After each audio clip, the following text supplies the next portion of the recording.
Hey guys, Delson with Top Deck here, and today I'm going to be bringing you a Dark Magician deck profile. Now, this one isn't pure in the sense where I use all the Dark Magician cards or, incorporating it with Dark Magician Girl and maybe some of the cards that, work along with her. This one is huge and more focused on just a control, just controlling the game state.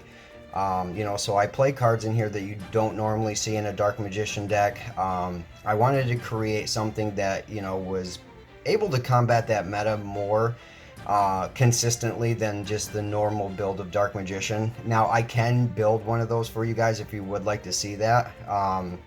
But like I said, this one is just, mainly focused on, what the deck does best, and that's getting Dark Magician out consistently and just banishing everything, and just controlling that game state by any means. So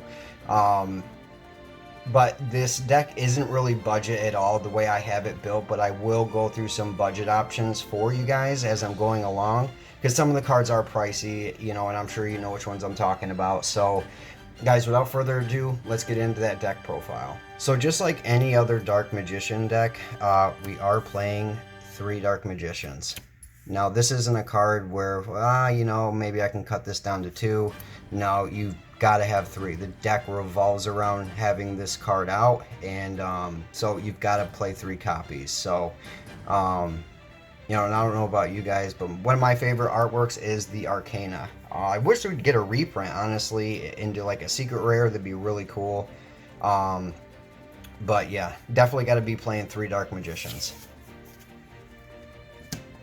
Now, on to the next card that I'm torn on is Dark Magician Girl. And I put out the Orca just for this video, really, in casual duels. I like to use this one. I love, like I said, I love the Arcana artwork, like for the Dark Magician, and the Dark Magician Girl looks really cool.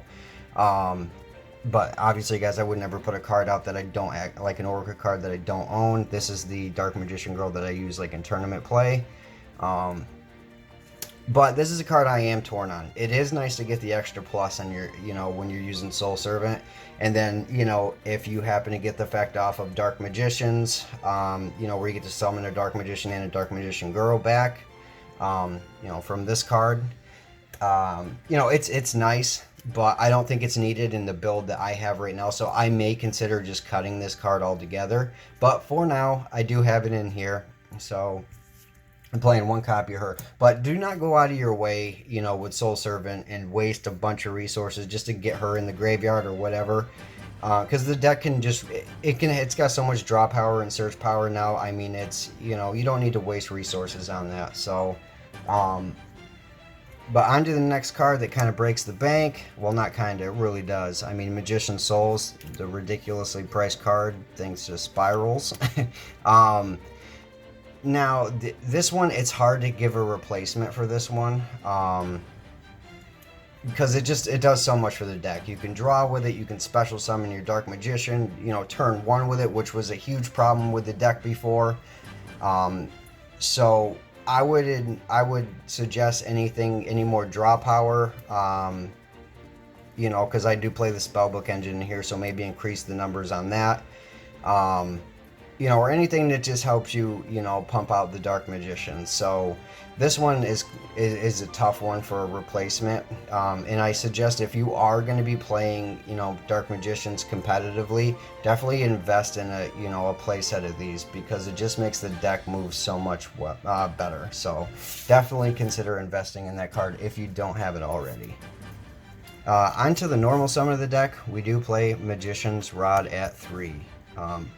Unfortunately, you only get his effect off if he's normal summoned, which sucks. I wish he was special summoned as well, but he searches all our spells and traps. Very important. You got to have him in the deck, and he can recur himself back from the graveyard to your hand if you pop a spellcaster on the field when a spell or trap card was activated on your opponent's turn, I do believe. So don't forget about that effect. A lot of people do. So definitely play 3 Rod.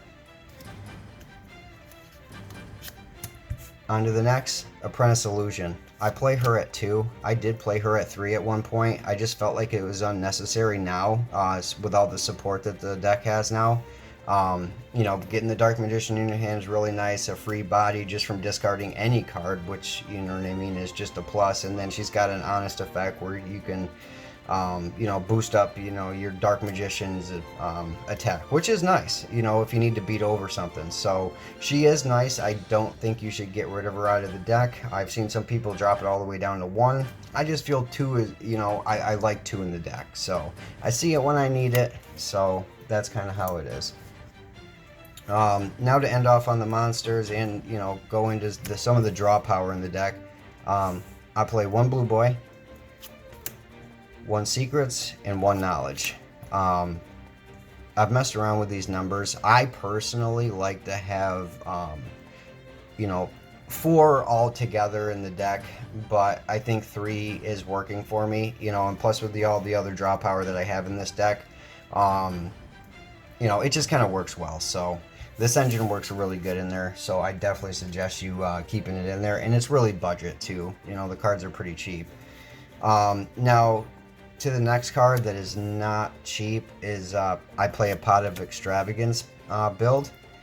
I think it's really good for the deck because your extra deck, you know, you can just triple up stuff that you need, but for the most part, I mean, your deck revolves around Dark Magician, so now if this card is not in the budget, you can try out Pot of Duality. The only thing I don't like is you can't special summon on your turn after you use it. I don't really like that effect, so, but you can try, if this isn't in the budget, or like I said, increase the number in your spellbook engine, I think would be better than Duality.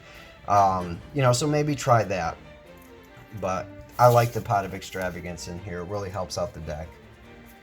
Now into some more draw power and stacking the deck. We've got 3 Soul Servant. Got to play this at 3. This card is great.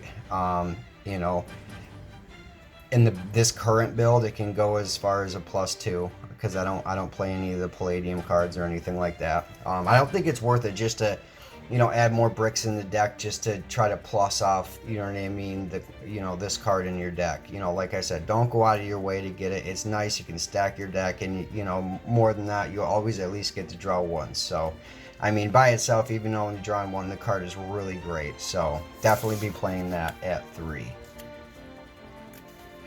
Now for the more excavating, and you get to add a Dark Magician card to your hand. Dark Magical Circle. Just about pretty much the second card that this whole deck revolves around, you know, and this can banish stuff every time a Dark Magician is summoned to your side of the field. Really nice. This card is great. Have to play it at 3. I don't think we really need to talk about that one too much. So, now the next one, this is where, you know, probably part of the deck that, you know, isn't always like any other Dark Magician deck. So I am playing Eye of Timaeus at 3. I do not play the other, that new quick play spell, just because this can bring out more targets, and you'll see in the extra deck what I go into. I'm really focused on, you know, getting my floodgates out, the cards that stop my opponent, and you know, going into Dark Magician Dragon Knight to help protect my back row. You know, I think that's huge, and he's considered Dark Magician. That's going to protect everything that's pretty much stopping your opponent, you know, and slowing them down. So since this card's unfortunately not searchable, which really sucks, I like this much more. I like this much more than that quick play spell, you know, because you just got to get rid of 1 Dark Magician, you know. So I like to play this at 3. I want to see it. You know what I mean? I would consider it more like a fusion build because I want to get those fusions out, you know. And in any other kind of fusion build, you're playing, you know, sometimes you're playing 6 to 9 copies of, you know, things that get out your fusion monsters. So I don't think dedicating 3 of these is that bad. So I want to be seeing it, and with all the draw power, I'm usually seeing it. You can maybe cut it down to 2. I've gone back and forth, but I really want to see that card to start getting some of my fusions out. You know, being able to pump out the Dark Magicians, and then the Dark Magician Dragon Knight, and then there's a few other targets too, but mostly it focuses on those 2 mostly. So that's why I play that at 3s, because I want to see it. You know, because protecting all your back row, because if, you know, some of your stuff gets popped, like, you know, if your you know, Eternal Souls gets popped, it really sucks. So you want to protect that back row. I think that's more important. So, so going on it, this is where things, you know, get a little different for sure. I'm playing Mystic Mine. I think Mystic Mine works so well in the Dark Magician deck because your deck revolves around a vanilla monster for the most part. So, I mean, so you have one monster on the field most of the time. You keep banishing all your opponents, you know, stuff that they're putting on the field. You get a head-in advantage in cards and everything like that, you know, and then you can get rid of this card. You know what I mean? You can play around to get rid of this card when you want to.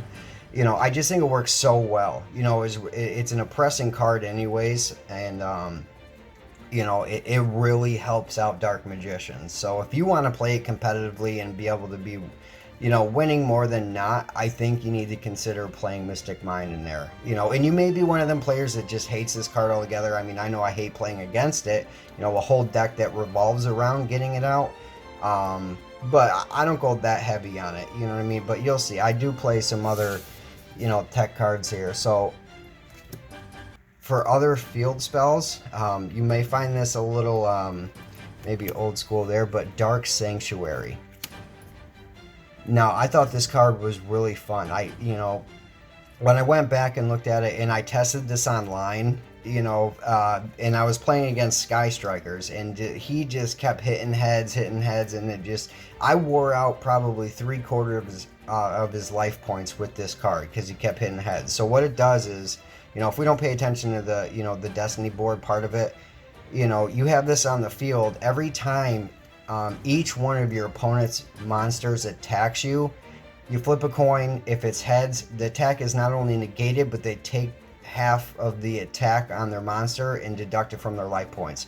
So this is really nice to keep out consistency. Like whether you have Mystic Mine up or you have this up, like, you know, getting through an attack on you is going to be incredibly hard, and that's what this deck does. Is it stalls them out, you know, while you're banishing their cards. You know, maybe with resummoning Dark Magician, and then if you have, you know, the Dark Magician Dragon Knight to protect your back row, you know, and he's considered Dark Magician while he's on the field.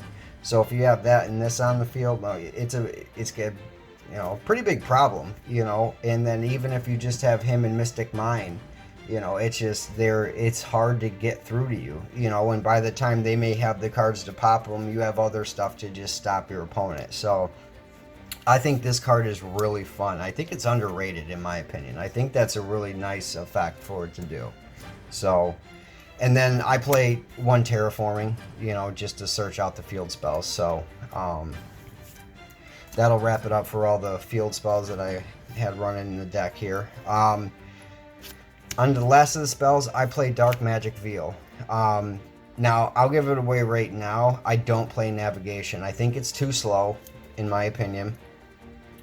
This, you know, turn one helps you much more to get out your Dark Magician right on the field. You know, so between these and Souls, you know, that's, you know, you're going to more than not be able to get your Dark Magician out turn one.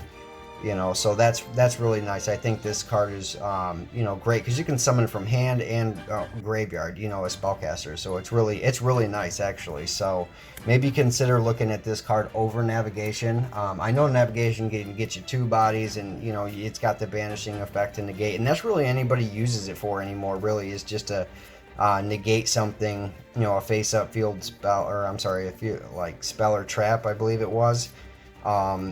And honestly, it's just not worth playing in the deck anymore, in my opinion. Not in this build, anyways. Onto the traps. I do play Eternal Souls at 3. I want to see it. You know, because the way I set my board up and I protect my back row. So I shouldn't have to worry about it too much. You know, about this getting popped and you know, losing all my monsters. But even if it does happen, I mean, the deck has plenty other ways, you know, to combat your opponent. So I play Eternal Souls at 3, especially since I'm not playing Navigation as well. Onto some other floodgates. I play Summon Limit at 2. I did have this one at 3, but I just hated it. For some reason, I was always seeing multiple copies in my hand, and I wanted to keep an equal. I wanted this at 2, as well as the Dark Magic Veil. So that's why I'm playing this at 2. This can stop a lot of decks from comboing off and everything like that. So this is a nice one to keep in the deck as well. Now to wrap it up for the main deck, Skill Drain. I mean, this just shuts down a lot of decks. So, and like I said, we revolve around a vanilla monster, that gains advantage when it keeps coming out onto the field. So when we negate all our opponent's monster effects, it tends to create a big problem for them. So that is it for the main deck. Let's get into the extra deck, guys. And now, keep in mind, I play a Pot of Extravagance build, so if you're not going that way, these numbers may not be what you want to do. However, I play 3 of the Dark Magicians, and like I said, this is only because I play Pot of Extravagance in case I banish them. This one's nice. You can draw off it, and then when it goes, it leaves the field, you can get you special summon a Dark Magician and a Dark Magician Girl from anywhere, hand, field, or hand, graveyard, deck. Really nice. Really nice effect. Unless I really, really need to draw, this is something I'm going into, a little bit later. And then it also has the effect of whatever you draw. If it's a quick play spell or a trap, you can activate it right away, which is a really neat effect. So, but normally I'm trying to go into him first to protect my back row. And then I'll usually go into the Dark Magicians, but it kind of just depends on, how the game's going and, what I'm going against. But I definitely, this guy is a must. I would definitely even play multiple copies, even if you're not playing Pot of Extravagance. So, he's just really nice. He's considered Dark Magician, so you can revive him back, with Eternal Souls, and then he's 3,000 attack, so it's really nice. I play one of the Dark Magician Girl, Dragon Knight. She's nice just for, pretty much just removal. So she's nice. You just discard a card, and you can do it on either yours and your opponent's turn. So that's really nice. I do play Dark Paladin because I'm, I'm playing Eye to Timaeus, and you can negate some spells. So he's nice. And if you happen to be playing, a dragon deck, he gets huge. So he's pretty nice. I like him. And I choose to play Eban at 2, just in case I banish one, because he's really nice to go into too, to get an extra banish. So if you can, ultimately be banishing 2 cards on your turn, that's pretty strong. So I love Eban. I think he's actually really good. It just sucks trying to get into 2 Dark Magicians just to get rid of him, but you get to special summon one back. I play 1 Big Eye and 1 Red Eyes Flare Metal Dragon, just for some just some ranks to go into. I don't use them all that much, to be honest with you. If anything, maybe more Big Eye, but you can go into them, so they're nice to have in the extra deck. Now I play Crowley. I'm actually bumping this up to 2 easily, just because we play the Spellbook engine. I think having him at 2 when you're playing Pot of Extravagance is definitely important. Maybe even 3. Because like I said, there's only certain cards that you really rely on in your extra deck, and there's definitely quite a few spots that you can play around with. So I would definitely play more than one of him. I actually only have 1 copy of him. I had to order a couple more that are on the way. So, and then we play 1 Relinquished Anima. He doesn't come up a whole lot unless you're just getting rid of souls for him, but it's helpful. If they're not playing around it, they're going to pay for it kind of card, so he's nice. And then one you don't get to go into a whole lot here, but is Selene. I think she works really good in the deck because you play a lot of spell cards for 1, and you get to just reborn, a spellcaster by removing 3 counters, so she's really nice in the deck. If you can get into a level 3, it's just kind of more difficult with the Dark Magicians. You may not want to waste so many resources for it, but you go into 3, you link them off, and then you can reborn one of them right back. So really, in all technicality, she's like a Link 2 for the deck. But you've got to at least get the 3 on the field first, though. So, but she works well with the deck, and she gets a lot of counters on her. So now one of the more Dark Magician quote-unquote cards that I do side in when, if I'm playing a back row heavy deck, the Eldritch or anything, I will side in Dark Magic Attack because it's searchable. I mean, it's a searchable Harpy's Feather Duster. I think it's good to at least be keeping in your side deck, just because it's good back row removal, you know what I mean? And you can search it, so that's really nice. But other than that, guys, that will wrap up the deck. Let me know what you guys think. I will put, like I said, I have no problem building up a or a more pure version of Dark Magicians that maybe revolves around Dark Magician Girl 2 in it, getting them both out. I actually do have a build put together, I do believe. So if you guys would like to see something like that, let me know. But let me know what you think of the build. Like, comment, and subscribe. I mean, I appreciate you guys watching. I know the channel is just growing slowly but steadily. I would like to start doing some live stuff, maybe on Dueling Book, anything like that. I in my opinion, the only deck profiles, I'm only going to give you guys deck profiles of cards that I actually own. I'm not going to be doing electronic deck builds. I don't know. I just don't find them as interesting. Like, I want to see the person that actually collected the cards to build the decks. So that's just kind of how I like to do things. I'm not hating on anybody that does do that. I just don't like to. But if you guys would like to just see some live duels and stuff like that, I'd like to start putting out a little bit different content just to spice it up a little bit.